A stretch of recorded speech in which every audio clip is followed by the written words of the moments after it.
It's funny, Bill. You know, when you see people like Bill Clinton and George Bush and all these people, and you ask the question, how do these geezers become presidents of the United States? I mean, how do they bloody get there, you know?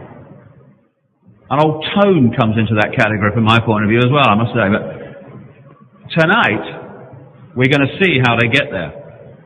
And how actually the same people have been controlling the world for a very, very long time. Staggeringly long time.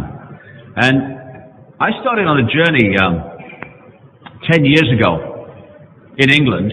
You may have noticed when I started it, you know, got a bit of publicity like, didn't it, really? And I've just followed this trickle of information that I had at the time. And as the years have passed, it's become a river, a flood, and now it's a tidal wave. And with every step I have taken along that journey, the picture has got bigger and bigger and bigger and bigger. It is not just about a few guys that want to stitch up the political and the financial world.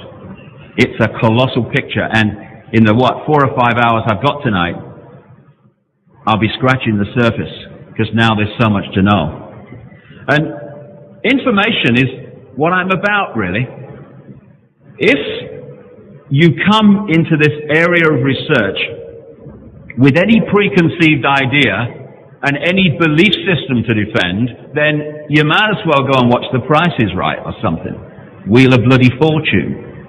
Because your belief system will start to edit the information.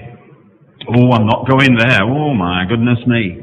And because of what happened to me in Britain in the early 1990s, when I was ridiculed just a little bit, I let go of the prison that most people live in. The fear of what other people think. And only by letting go of that and walking out of that prison that most people live in, could I now be talking about some of the things that I am and will talk about tonight. So if we're going to go along this journey of uncovering what's really going on in the world, we need not to care what other people think about what we say, and we also need to follow information without an editing belief system. And information can be a very useful thing, you know. Very useful thing. It'll get you out of a lot of trouble. I came across this card, see, sums it up really. There's this monkey here, see, hanging from this branch with one end. And there's this other monkey who's just hit the ground at a very big rate of knots, clunk. And this monkey is saying, I told you 100 times, don't scratch your ass with both hands. Now, information, if we open ourselves to it, can get us out of a lot of trouble. And if we don't have that information, it can put us in a tiny, tiny prison of reality and sense of possibility. And if you are a network of a few people who seek to manipulate and direct the lives of billions, absolutely essential to that is to suppress information that would let the people see, A, what's really going on, and B, even more important, the true magnitude of who we are. You have to persuade infinite beings, multidimensional infinity, which we call humans, to believe that they are ordinary men and women in the street with no friggin' power. Then you got them. And to do that, you have to spend centuries and centuries suppressing the knowledge and the information that would allow people to see the true genius that we all are. Instead of being infinite beings, the idea is to put us in these eggshells, as I call them. Eggshells overwhelmingly made up of the four-letter word that controls the world, fear. So we shut out all that infinite level of ourselves, levels of ourselves, all that knowledge, inspiration, wisdom, understanding, instinctive knowing, and we operate in a fraction of who we are. Only then can the few control the mass. And if people think, and I understand it, that a few people couldn't control this planet because there's too many people to control, well, they just have to look at what happens to herds of sheep every day all over the world. If those sheep expressed their uniqueness and didn't succumb to fear, if they thought for themselves, it would be impossible to control those sheep. You can't do it physically. I mean, look at them bloody pigs. Remember them pigs in England a couple of years ago? They went walkabout from the slaughterhouse, and I don't blame them. It took the might of the great British Empire, what was it, 5, 6, 7 days to catch these bloody pigs? They're on the bloody news, these pigs, because they couldn't catch them. Because if you want to control large numbers of people physically with a few, then forget it. But you don't have to. It's not how it's done. It's not necessary.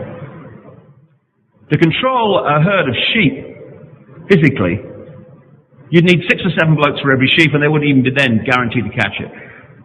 But how is it done then? It's done through the two states of being that not only control herds of sheep, they control humanity second by second, day after day.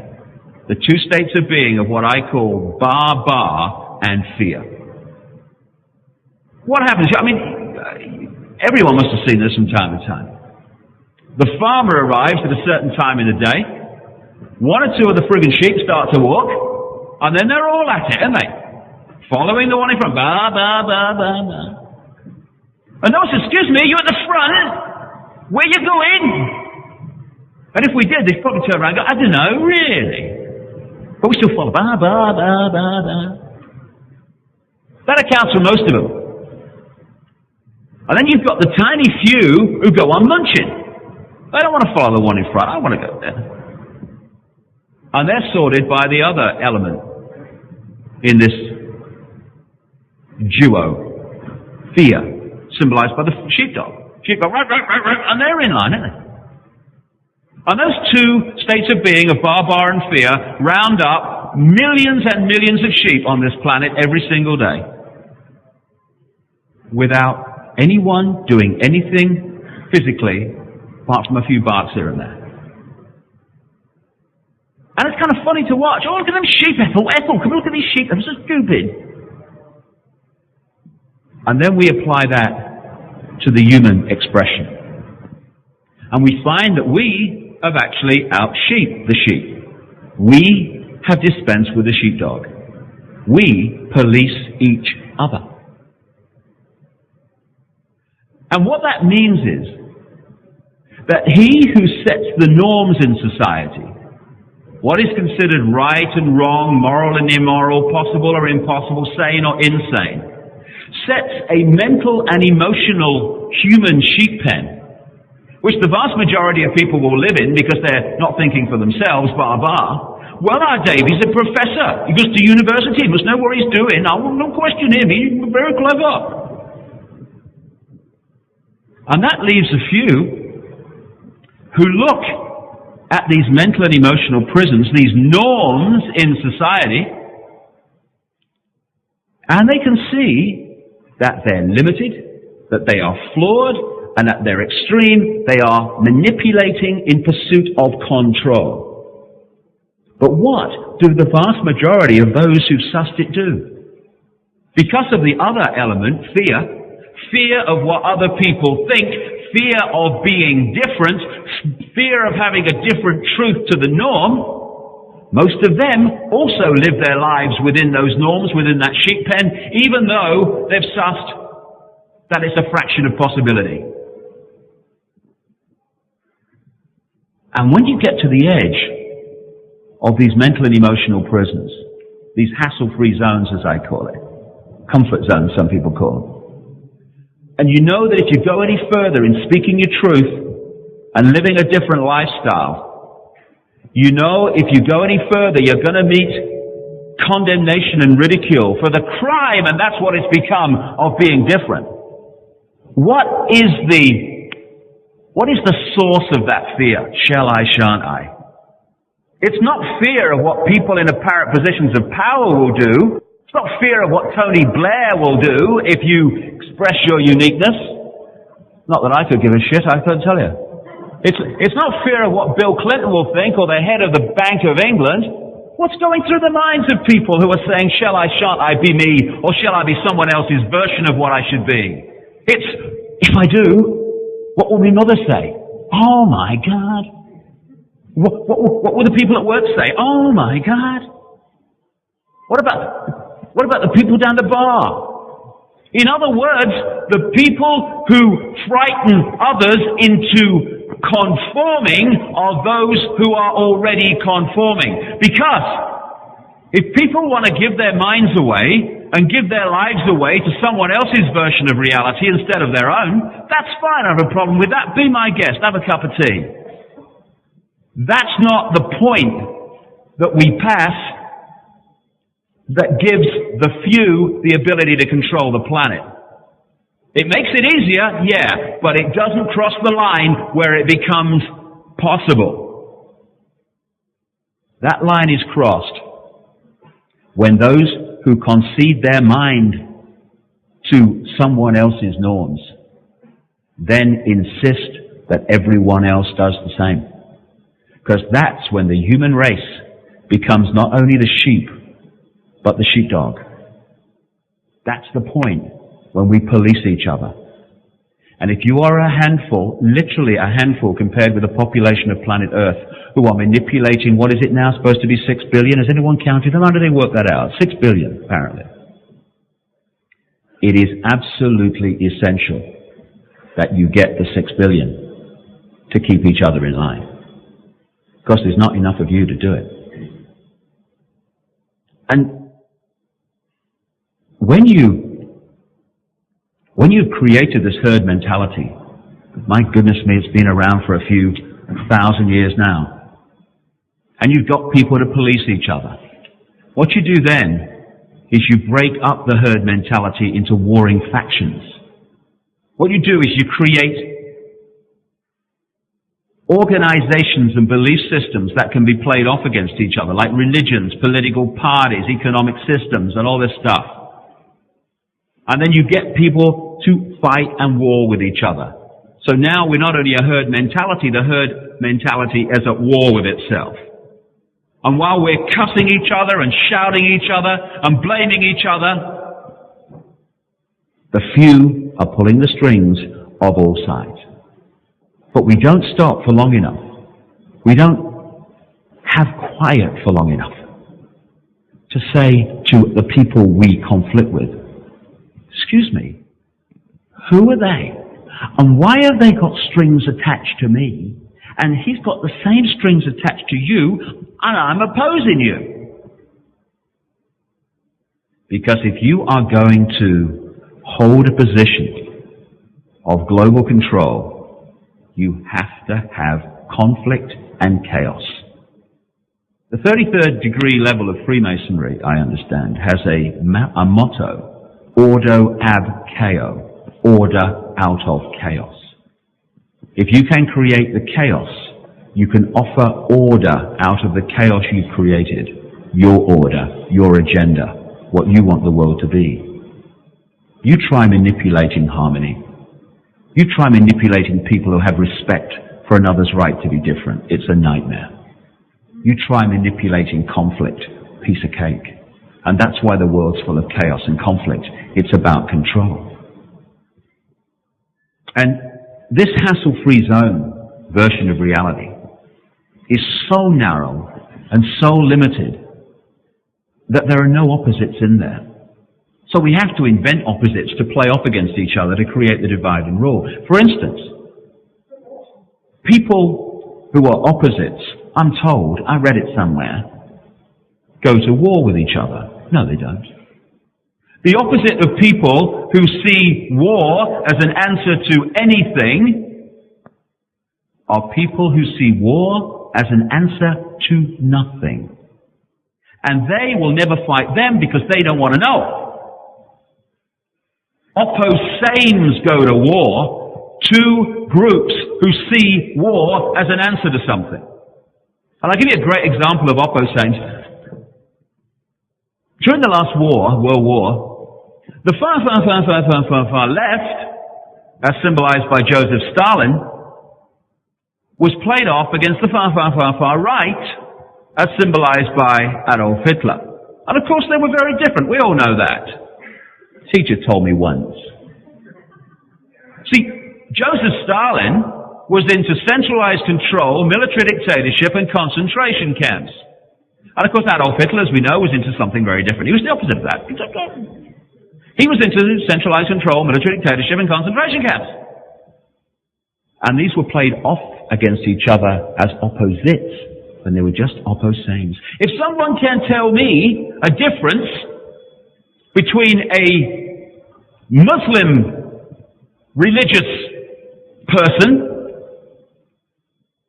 imposing his belief on his children at the exclusion of other possibilities, and a rabbi imposing his belief on his children to the exclusion of all possibilities, and a Christian bishop doing the same, then I'd like to hear it.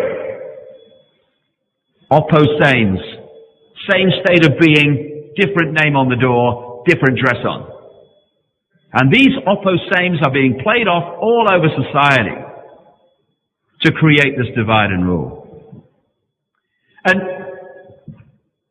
this is why when someone stands up with a different vision of possibility to the norm, they are jumped upon so fiercely, because someone with a different vision of possibility shows that the norms are not the only possible reality.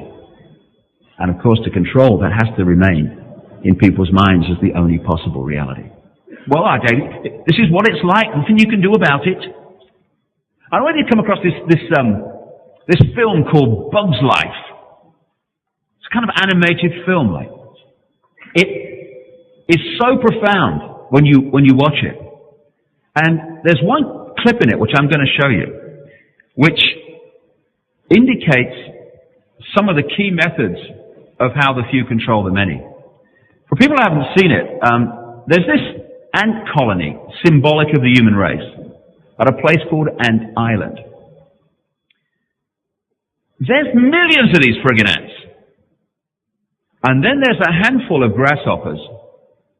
And the grasshoppers terrify the ants and frighten them and divide and rule them into spending their entire lives all year gathering food, not for themselves, for these grasshoppers who come once a year, take all the food, and off they go. One year, one ant stands up to these grasshoppers.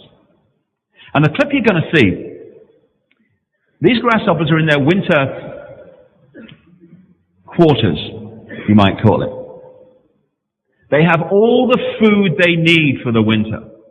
And one or two of these grasshoppers start to say, hey, we don't have to go to Ant Island to get all that food. We don't need it. We can stay here. And then the leader tells them the reality of what must happen if the few are going to control the many. And because people say to me sometimes, and I understand it, why do these people who've got more money and more companies and more businesses and more wealth than they could spend in 1,000 lifetimes, why did they go on gathering more? It's just greedy. No, at that level it's not about greed, it's about controlling the flow of money and wealth and finance so the people are controlled through that means. And this is the clip. You see, I've been thinking, okay, which is something that I do, being vice president and all. And this is a thought, and it was mine. Why go back to Ant Island at all? I mean, you don't even like grain. What? You're right. I didn't think it was such a good idea myself. Actually, it wasn't even my idea. It was Axel and Loco's. They talked fancy to me. I got confused. Guys,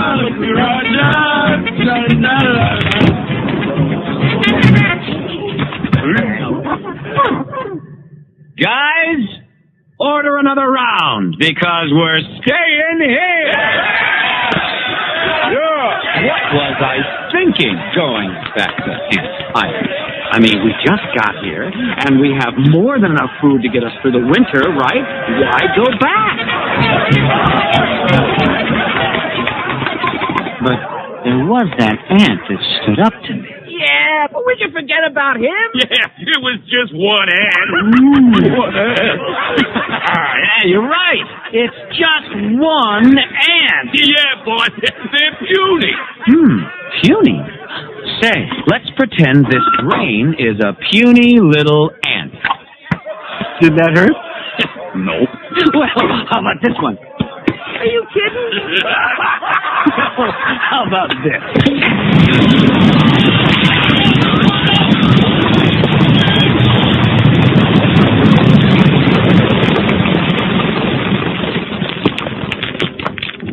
You let one ant stand up to us, then they all might stand up. Those puny little ants outnumber us 100 to 1. And if they ever figure that out, there goes our way of life. It's not about food. It's about keeping those ants in line. That's why we're going back. Does anybody else want to stay? He's quite the motivation. Stand up. Those puny little ants outnumber us 100 to 1. And if they ever figure that out, there goes our way of life. It's not about food. It's about keeping those ants in line. That's why we're going back. Does anybody else want to stay? He's quite the motivational speaker, isn't he? Let's ride!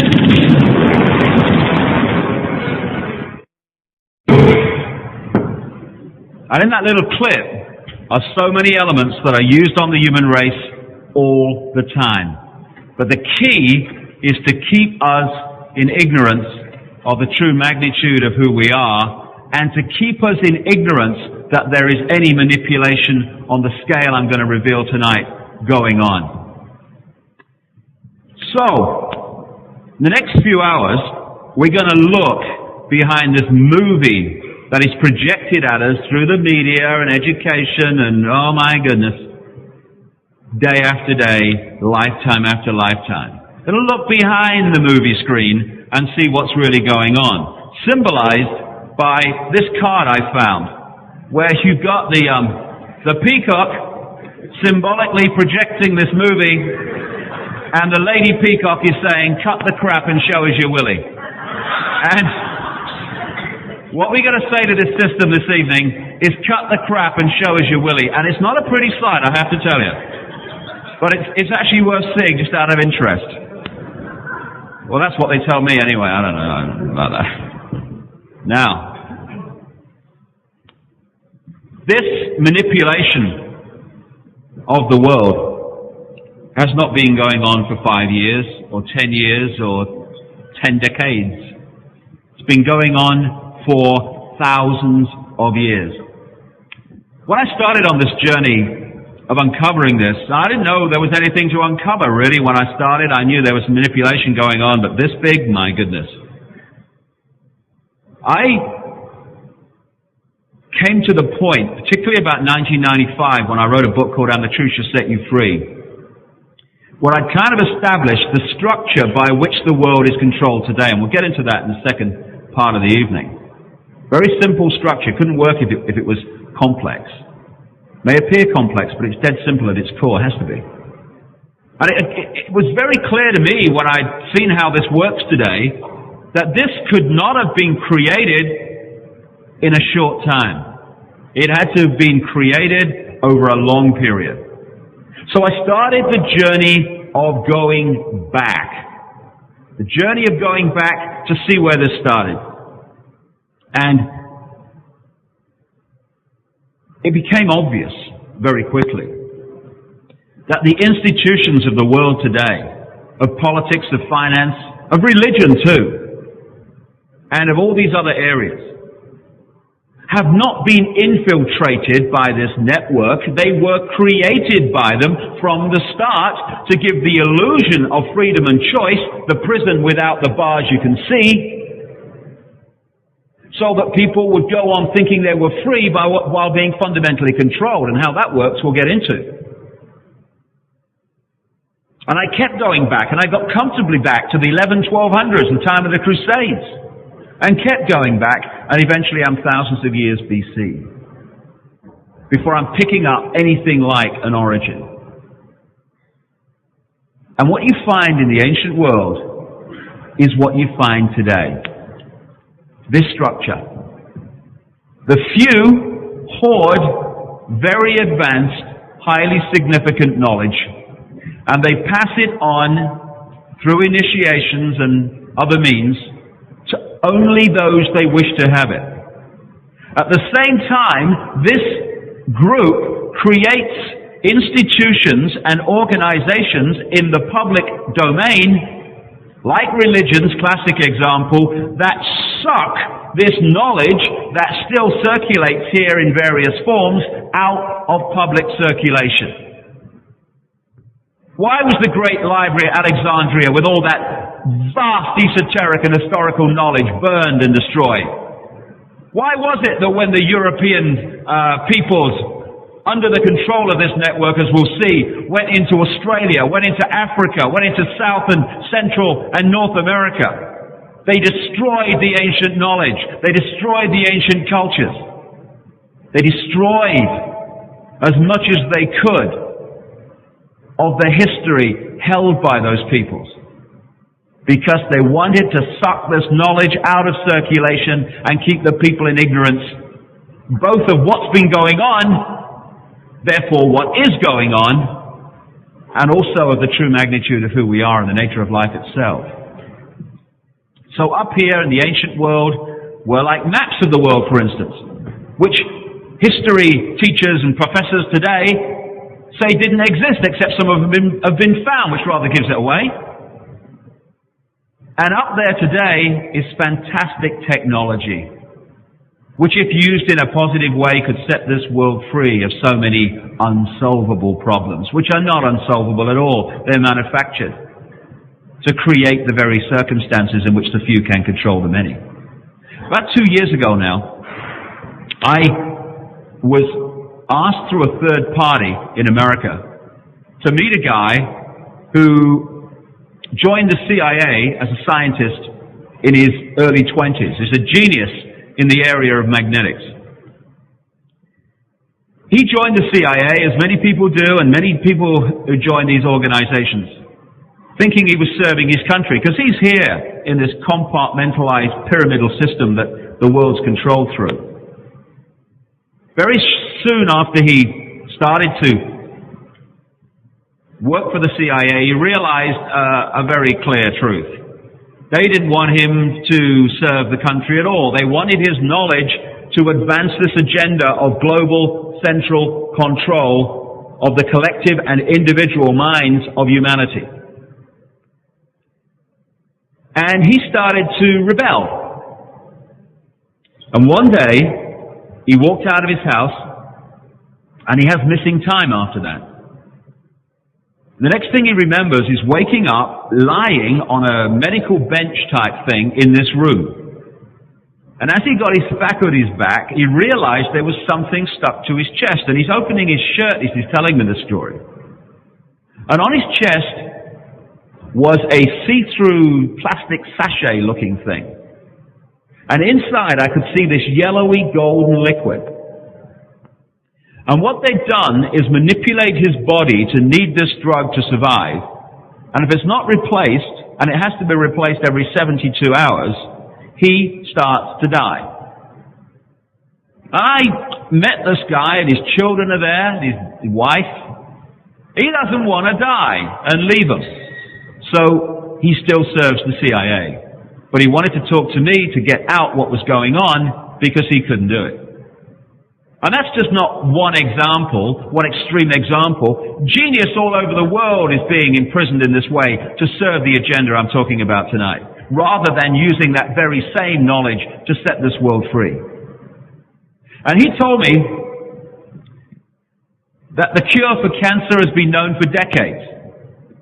He told me that technology that could give us all the warmth and power we need without any more utility bills, free energy technology that accesses the natural vibrational fields of the earth and turns it into usable warmth and power, has been known for decades. And that the ability to create abundant growth in deserts without water has been known for decades. At its optimum, he says, the plants grow like a time-lapse photograph. And it's using magnetics to resonate the energy field of the plant, and what unfolds physically in front of your eyes is just extraordinary. So why is this technology that could bring an end to famine, that could bring an end to hunger, that could bring an end to people having to serve the system and do jobs they don't want to do because they have to pay gas and electricity bills all the time? Why isn't it here? Because the problems in this world of scarcity are not natural phenomena. I've been to Africa quite a lot in the last few years, and anyone that thinks that Africa can't feed itself, well, my goodness me. It's ludicrous. That continent is abundant, or could be. But that abundance is devastated by manufactured, manipulated war and by Western transnational companies hijacking food-growing land for the Western market, while empty bellies continue in the very countries where that land exists and that cocoa or whatever is being grown for the Western chocolate industry. Why? Many reasons. Yes, greed to an extent, but it's bigger than that. It's this simple knowledge of what you must do if you're going to control the many. Abundance equals choice equals freedom. Scarcity equals dependency equals control. So these technologies that could end famine are not introduced, because abundance is not the equal of control. Abundance equals freedom.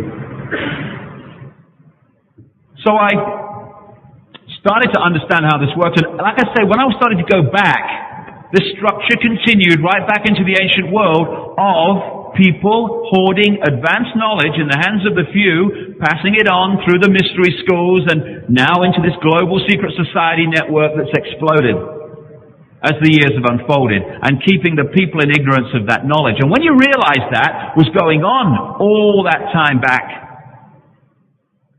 a lot of mysteries start to dissolve. Because that's a great thing, mysteries, you know. If you want to keep people in ignorance, it's great, mysteries. Because when you give a version of history, and something turns up that can't be explained by your version of history, instead of saying, oh, we might have to evolve our version of history in the light of this information. No, oh, if that's true, mate, what about that? Oh, it's a mystery. People don't care if we discuss mysteries, as long as at the end of the discussion, the mystery is held. The nightmare is the mystery being unraveled. There's a radio show in America. I wonder if anyone's come across it over here. It's called the Art Bell Show. There's about 25 million listeners a night in America. And of course, it looks at alternative things and mysteries. And people of that mind, and it's a massively growing number daily, focus on the Art Bell Show as these mysteries are being discussed. But at the end of the night, night after night after night, on this Art Bell Show, the mystery remains.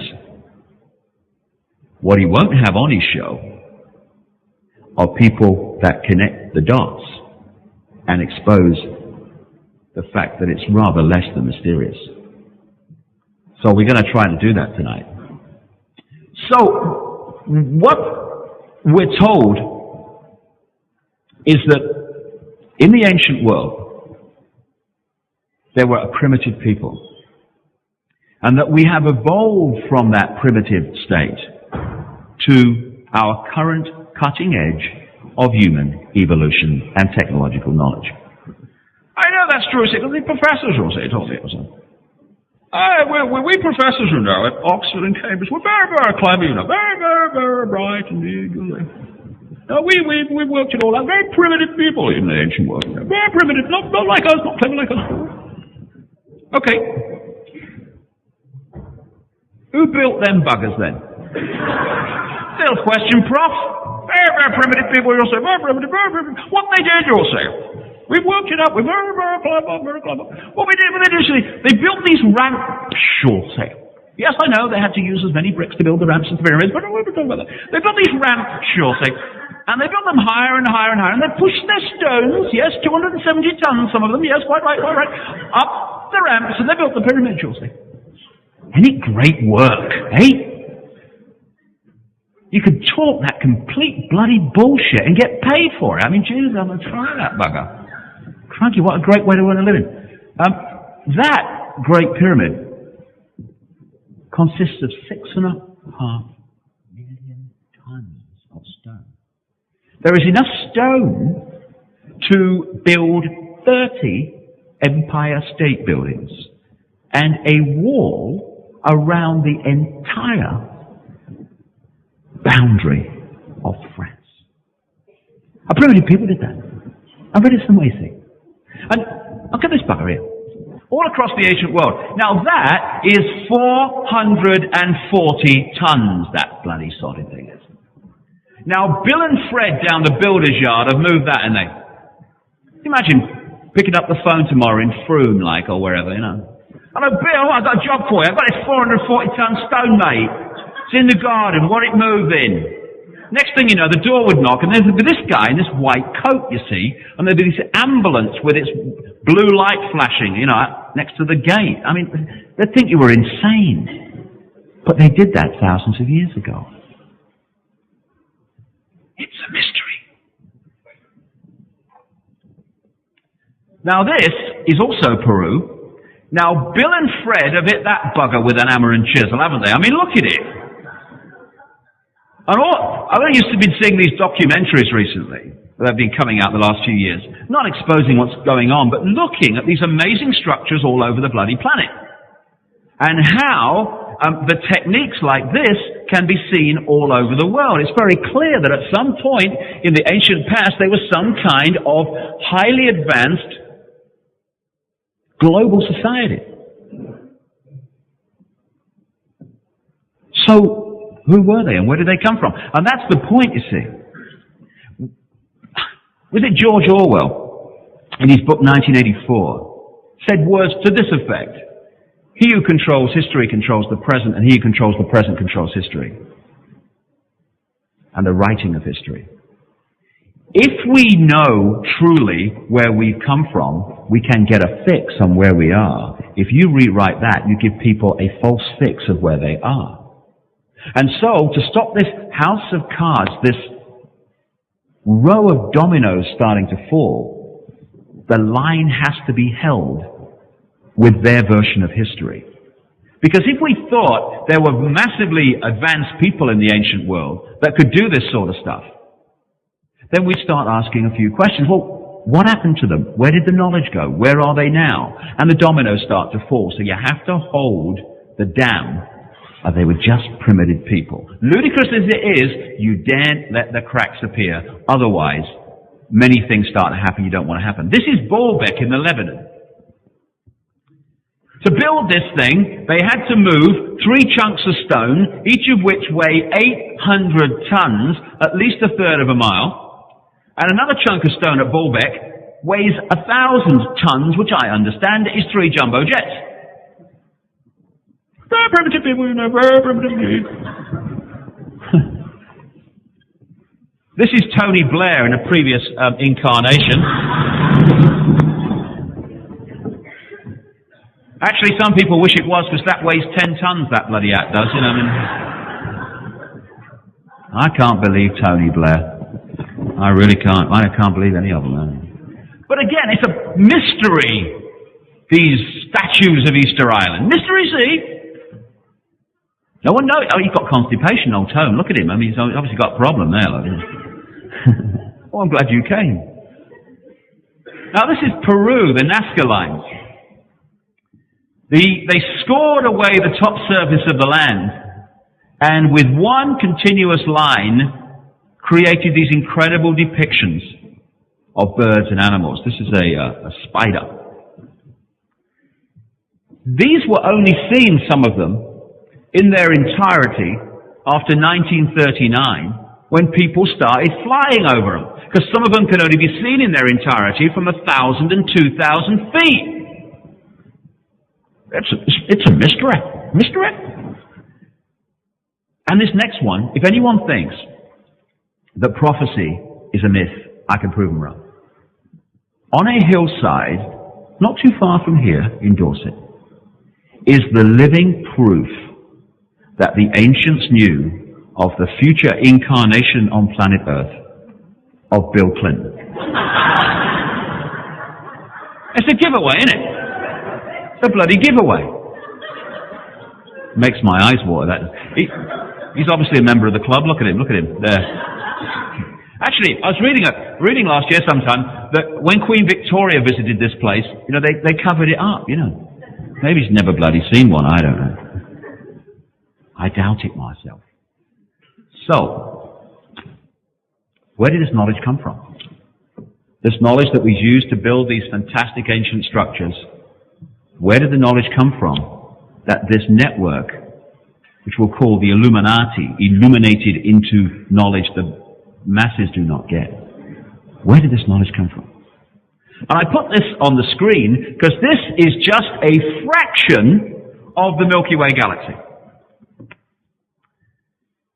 Watching one of these Carl Sagan videos, this cosmologist chap in America, recently, and he was saying that light traveling at 186,000 miles a second would take 100 years to pass from one side of this galaxy to the other. Conventional science estimates there are at least 1 billion of these galaxies and around 1 billion trillion stars. And yet, it is more credible, it seems, to say that life as we know it only evolved on this one planet in this one solar system than it is to say, just on the law of averages, bit of a chance, what? That life as we know it might have evolved, and as we don't know it too, in other areas of this vast infinity. And yet, when you talk about it, you get people go, he bloody mad he is.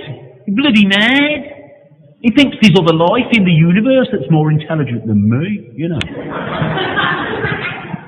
And you're giving it, I've seen cups of coffee more intelligent than you, darling. We don't have to go off planet for this. Amazing how we see it in such a topsy-turvy way. So when I started going back, searching for an origin to this global manipulation of today, I started to scan the ancient texts and accounts all over the world, and there was a very clear common theme. That of a race or races, but I'm going to concentrate on one for most of the night, of gods from other worlds who interbred with humanity, creating crossbreed, hybrid bloodlines.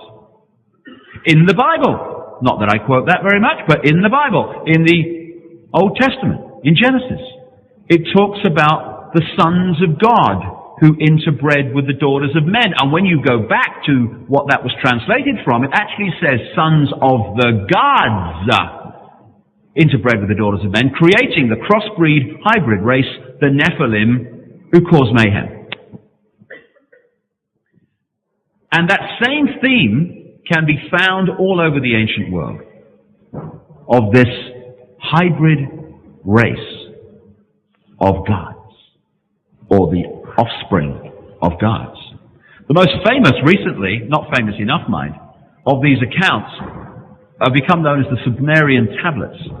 In 1850, an English guy called Layard found tens of thousands of clay tablets in what we now call Iraq, which were buried, it is estimated, around 2000 BC. And they tell the story of that area of the world, which we now call Iraq, which, of course, spawned the Sumer society, which even conventional history says was the cradle or a cradle of modern civilization, well ahead of its time. And of course, not far, just down the road really, was Egypt.